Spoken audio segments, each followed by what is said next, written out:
Lectura de la profecía de Daniel.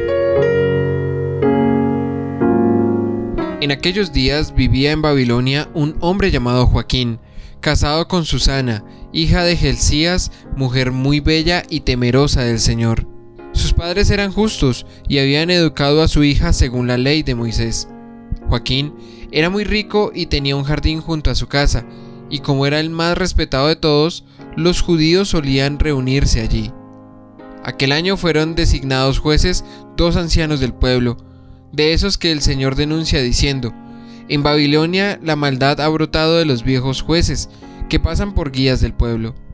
Solían ir a casa de Joaquín, y los que tenían pleitos que resolver acudían a ellos.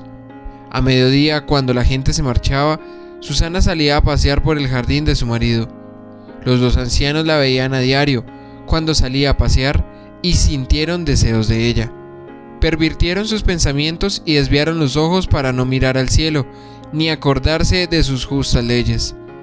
Sucedió que, mientras aguardaban ellos el día conveniente, salió ella como los 3 días anteriores, sola con 2 criadas, y tuvo ganas de bañarse en el jardín, porque hacía mucho calor.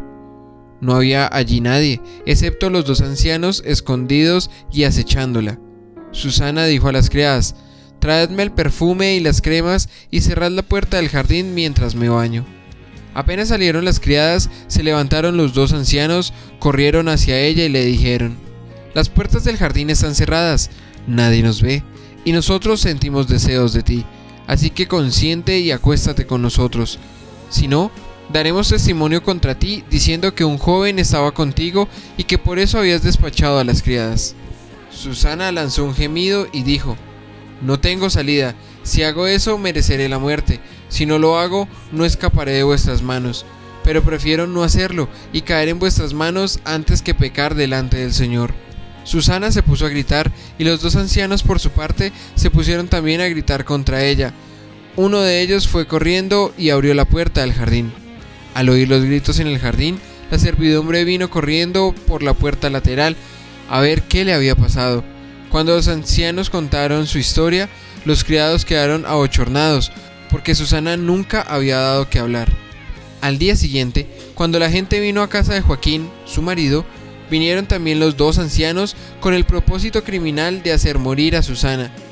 En presencia del pueblo ordenaron: id a buscar a Susana, hija de Hilcías, mujer de Joaquín. Fueron a buscarla y vino ella con sus padres, hijos y parientes. Toda su familia y cuantos la veían lloraban. Entonces los 2 ancianos se levantaron en medio de la asamblea y pusieron las manos sobre la cabeza de Susana. Ella, llorando, levantó la vista al cielo, porque su corazón confiaba en el Señor. Los ancianos declararon: mientras paseábamos nosotros solos por el jardín, salió esta con 2 criadas, cerró la puerta del jardín y despidió a las criadas. Entonces se le acercó un joven que estaba escondido y se acostó con ella. Nosotros estábamos en un rincón del jardín y al ver aquella maldad corrimos hacia ellos. Los vimos abrazados, pero no pudimos sujetar al joven porque era más fuerte que nosotros y, abriendo la puerta, salió corriendo. En cambio a esta le echamos mano y le preguntamos quién era el joven, pero no quiso decírnoslo. Damos testimonio de ello. Como eran ancianos del pueblo y jueces, la asamblea los creyó y la condenó a muerte. Susana dijo gritando: Dios eterno, que ves lo escondido, que lo sabes todo antes de que suceda, tú sabes que han dado falso testimonio contra mí y ahora tengo que morir, siendo inocente de lo que su maldad ha inventado contra mí. El Señor escuchó su voz. Mientras la llevaban a ejecutarla, Dios suscitó el Espíritu Santo en un muchacho llamado Daniel, y este dio una gran voz: yo soy inocente de la sangre de esta. Toda la gente se volvió a mirarlo y le preguntaron: ¿qué es lo que estás diciendo? Él, plantado en medio de ellos, les contestó: ¿pero estáis locos, hijos de Israel? ¿Con qué, sin discutir la causa ni conocer la verdad, condenáis a una hija de Israel? Volved al tribunal, porque esos han dado falso testimonio contra ella. La gente volvió a toda prisa y los ancianos le dijeron: ven, siéntate con nosotros e infórmanos, porque Dios mismo te ha dado la ancianidad. Daniel les dijo: separadlos lejos uno del otro, que los voy a interrogar. Cuando estuvieron separados el uno del otro, él llamó a uno de ellos y le dijo: envejecido en días y en crímenes, ahora vuelven tus pecados pasados. Cuando dabas sentencias injustas, condenando inocentes y absolviendo culpables, contra el mandato del Señor, no matarás al inocente ni al justo. Ahora, puesto que tú la viste, dime debajo de qué árbol los viste abrazados. Él contestó: debajo de una acacia. Respondió Daniel: tu calumnia se vuelve contra ti. Un ángel de Dios ha recibido ya la sentencia divina y te va a partir por medio. Lo apartó, mandó a traer el otro y le dijo: hijo de Canaán, ¿y no de Judá? La belleza te sedujo y la pasión pervirtió tu corazón. Lo mismo hacías con las mujeres israelitas, y ellas por miedo se acostaban con vosotros. Pero una mujer judía no ha tolerado vuestra maldad. Ahora dime, ¿bajo qué árbol los sorprendiste abrazados? Él le contestó: debajo de una encina.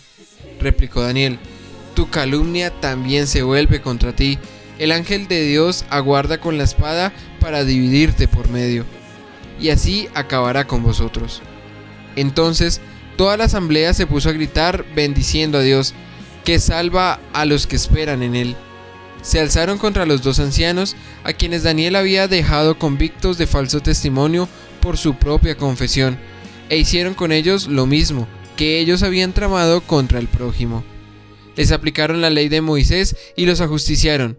Aquel día se salvó una vida inocente. Palabra de Dios.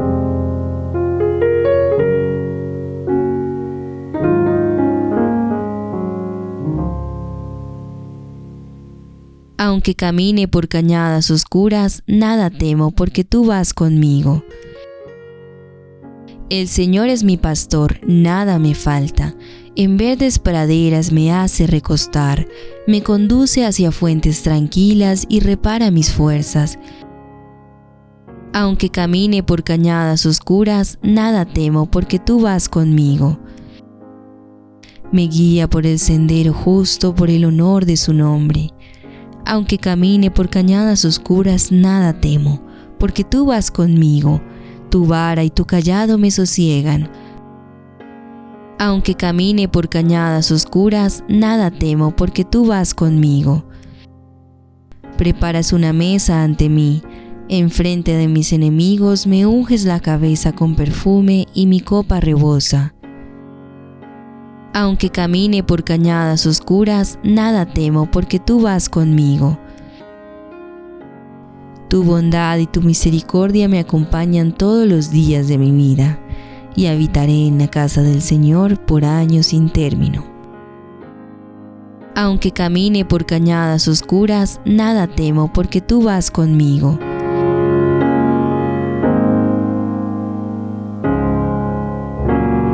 El Señor esté con ustedes. Lectura del Santo Evangelio según San Juan. Gloria a ti, Señor. En aquel tiempo, Jesús se retiró al monte de los Olivos. Al amanecer, se presentó de nuevo en el templo, y todo el pueblo acudía a él, y sentándose, les enseñaba. Los escribas y los fariseos le traen una mujer sorprendida en adulterio, y colocándola en medio, le dijeron: Maestro, esta mujer ha sido sorprendida en flagrante adulterio. La ley de Moisés nos manda a apedrear a las adúlteras. ¿Tú qué dices? Le preguntaban esto para comprometerlo y poder acusarlo. Pero Jesús, inclinándose, escribía con el dedo en el suelo. Como insistían en preguntarle, se incorporó y les dijo: el que esté sin pecado, que tire la primera piedra. E inclinándose, otra vez, siguió escribiendo. Ellos, al oírlo, se fueron escabullendo uno a uno, empezando por los más viejos, y quedó solo Jesús con la mujer en medio, que seguía allí adelante. Jesús se incorporó y le preguntó: Mujer, ¿dónde están tus acusadores? Ninguno te ha condenado. Ella contestó: Ninguno, Señor. Jesús dijo: Tampoco yo te condeno. Anda, y en adelante no peques más. Palabra del Señor. Gloria a ti, Señor Jesús. Vamos a pedir la luz del Espíritu Santo, el Espíritu de Dios que nos guía para entender esta hermosa palabra.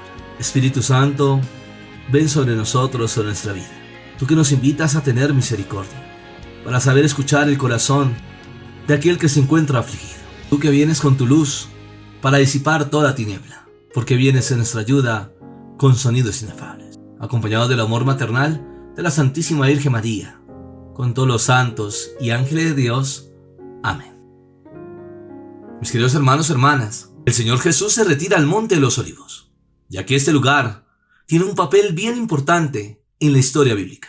El Monte de los Olivos, 808 metros, se alza al este de Jerusalén y separa la ciudad santa del desierto de Judá, que desde aquí comienza a descender hacia el Mar Muerto. Los olivos, que desde hace milenios crecen en las laderas del monte, le han dado el nombre que lo identifica hasta el día de hoy. La tradición judía lo conoce también como el Monte de la Unción, porque los reyes y los sumos sacerdotes eran ungidos con el aceite obtenido de sus olivos. A partir del siglo XII, los árabes lo denominan Jebel et-Tur, expresión de origen arameo que significa la montaña por excelencia, o Monte Santo.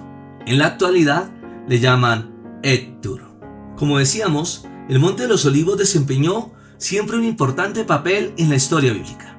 Cuenta la escritura que el rey David, huyendo de su hijo Absalón, que se había rebelado contra él, salió de Jerusalén descalzo y entre lágrimas, subiendo la cuesta de los Olivos. Eso nos lo dice 2 Samuel, capítulo 15, verso 30. También nos dirá, el rey Josías destruyó los altosanos que Salomón había erigido en el Monte de los Olivos para dar culto a los dioses de sus mujeres extranjeras. Primera de Reyes, capítulo 11, verso 7, y Segunda de Reyes, capítulo 23, verso 13. También está la destrucción del primer templo de Jerusalén.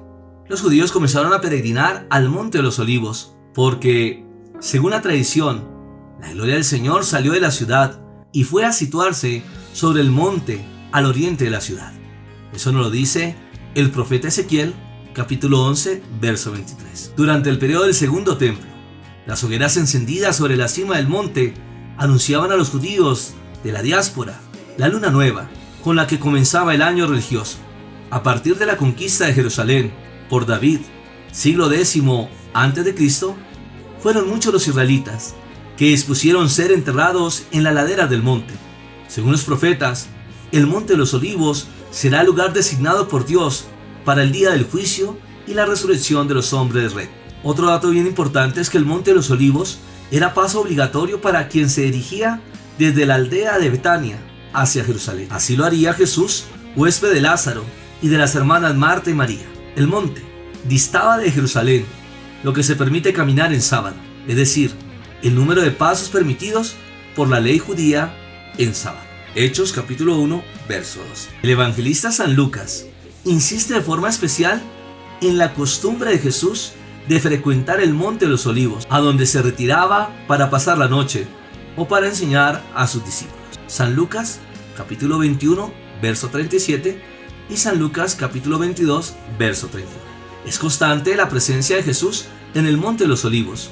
Hizo de él uno de los lugares más venerados por la cristiandad. Los principales recuerdos cristianos en el Monte de los Olivos se refieren a los siguientes acontecimientos de la vida de Jesús: la enseñanza del Padre Nuestro, el llanto sobre Jerusalén, la aclamación en su entrada a la ciudad santa, a lomos de un pollino, la oración en el huerto de Getsemaní, seguida del prendimiento, conocida ahora como Basílica, Huerto de los Olivos y Gruta de Getsemaní, la ascensión al cielo que se realiza en la cima del monte. Al amanecer, se presenta de nuevo en el templo. Todo el pueblo acudía a él y les enseñaba. Los escribas y los fariseos, que son malintencionados, que de alguna forma buscan la caída de Jesús, se aprovechan de las leyes y le traen una mujer sorprendida en el pecado, en el adulterio. Se la colocan en medio y le dirán a Jesús: Maestro, esta mujer ha sido sorprendida en fragante adulterio.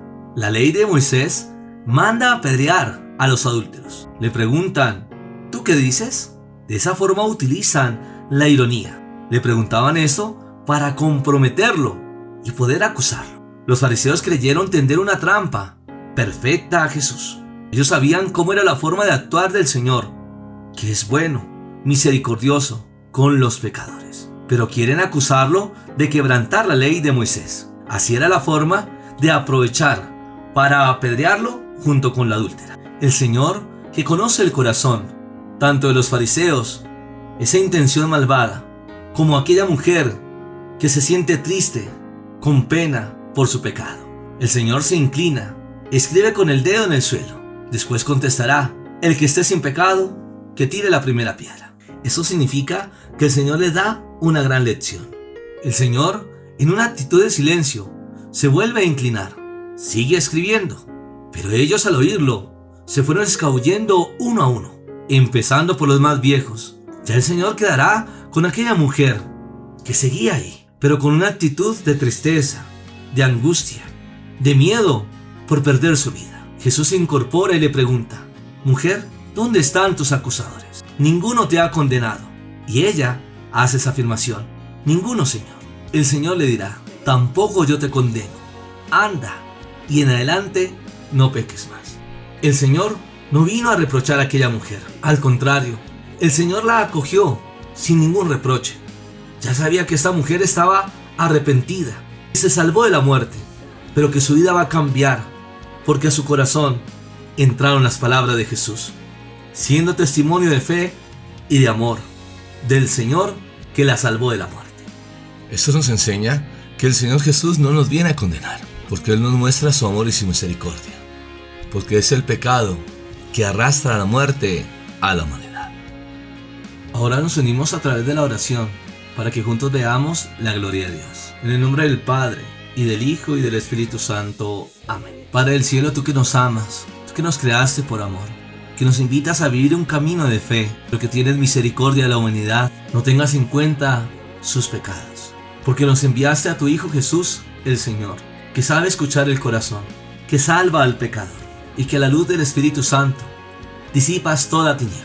Hoy pedimos renunciar a estos pecados que maltratan, que destruyen la dignidad del ser humano. En tu nombre precioso, amado Jesús, reprendemos todo ataque del mal, del diablo y los demonios que quieren destruir a la humanidad, de estos pecados desordenados que tú bien conoces: la impureza, el desenfreno sexual, la fornicación, el adulterio o cualquier forma de aberración. Hoy también pedimos perdón por aquellos que se han dejado llevar por la hechicería, la brujería, la invocación de muertos, lectura de cartas, cargando riegos o amuletos, cualquier forma de adivinación que quiera destruir a los hijos de Dios. Ten misericordia, Señor, como también nos invitas a tener un buen desempeño con nuestros hermanos. Hoy pedimos perdón por la intolerancia, por esas enemistades, discordias, rivalidad, ira, egoísmo, divisiones, envidias, que han impedido tener una buena relación con mi prójimo. Señor, ven a nuestra vida. Tú que nos invitas a comprender la gran responsabilidad que nosotros tenemos con nosotros mismos, para crecer a través de la oración, meditando tu palabra día y noche, viviendo el regalo de los sacramentos, en especial la Eucaristía, donde está tu cuerpo y tu sangre, que es alimento para nuestra vida. Esa relación con los demás, que nos enseñes a amar y perdonar a nuestro prójimo, aquella persona que estaba en la oscuridad, en la tristeza, la angustia, el dolor, el bullying, la baja autoestima y cualquier sentimiento negativo que haya podido vivir en alguna etapa de su vida. Que a la luz del Espíritu Santo podamos tener una palabra de sabiduría, de saber llegar al corazón, para que esta persona pueda ser libre y pueda descubrir el regalo de los talentos que tú les das. Hoy como iglesia, junto con el Papa Francisco, nuestros cardenales, obispos, nosotros como sacerdotes, diáconos, las distintas comunidades religiosas, a través de un carisma, dirigentes de grupos de oración, para llevar este compromiso de fe, que no estás solo ni sola, que cuentas con nuestra oración para vencer toda epidemia COVID-19 y poder ser libre de toda cadena, atadura, maldición, porque nos acompaña el camino de la fe. Dios está en medio de su pueblo. Oramos por todas las naciones del mundo, sus presidentes, economistas, que ante este momento de crisis puedan llevar esperanza y realizar un proyecto de vida para ayudar al necesitado, para proveer de alimento en estos momentos de crisis. Que su compromiso es con cada hombre y mujer, para que así podamos ver la solidaridad entre hermanos. Hoy unidos en la oración por los médicos, enfermeros que están ayudando a estos hermanos nuestros que están infectados con este virus COVID-19. Que sea la sangre preciosa de Jesús protegiéndoles. Que no están solos, que cuentan con nuestras oraciones por este acto de heroísmo, de poder atender al que está enfermo. Como también nos unimos a las peticiones de cada uno de ustedes que están orando por un familiar, por un amigo que se encuentra con alguna enfermedad, para que Dios le dé sabiduría a estos hermanos nuestros y puedan atender con amor y dignidad al enfermo. Pero imploramos la sangre preciosa de Jesús para que esos hermanos nuestros sean sanos, libres y bendecidos. Ahora te invito a entregar tu necesidad. En estos momentos difíciles que estás viviendo, que sientes incertidumbre, que piensas que Dios se ha olvidado de ti, entrega tu corazón, ora con fe y verás los regalos de Dios, que nos invita a la conversión, que sabemos que hemos cometido errores y que imploramos su amor y su misericordia para que tenga piedad de nosotros. Tenemos un Dios que sabe escuchar el corazón, que no es ajeno ante tu dolor, pero nos invita a tener fe. Lo imposible será posible. Te digo que si crees, verás la gloria de Dios. También nos unimos en oración por nuestros hermanos difuntos, por esos hermanos nuestros que han partido a la casa del Padre. Sé que no es fácil, que sientes la tristeza, la angustia, que no sabes qué hacer porque ese familiar ya no está. Entrégale al Señor tu corazón. Él te dará la paz, la fuerza para salir adelante y aprender de las cosas maravillosas que nos enseñó ese ser humano, pero que ya no está. Dale, Señor, el descanso eterno y brille para ellos la luz perpetua. Que el alma de nuestros familiares difuntos descanse en la paz del Señor, así sea. Ahora nos preparamos para recibir la bendición. El Señor esté con ustedes y la bendición de Dios Todopoderoso, Padre, Hijo y Espíritu Santo, descienda sobre ustedes y les acompañe siempre. Amén. Gracias por llevar esta obra de evangelización a través de mi canal YouTube, Padre Jesse Franco, para que juntos caminemos en el Señor y así compartirlos en tus redes sociales, ya que el Señor transforma vidas, hace las cosas nuevas, para que juntos veamos los regalos del cielo. No se te olvide, tú eres un regalo de Dios. Por eso cuentas con nuestra oración a través de esta línea de WhatsApp, más 57 312 890 0156, para entregar tus peticiones unidos en oración, porque Dios cumple sus promesas. Bendiciones del cielo.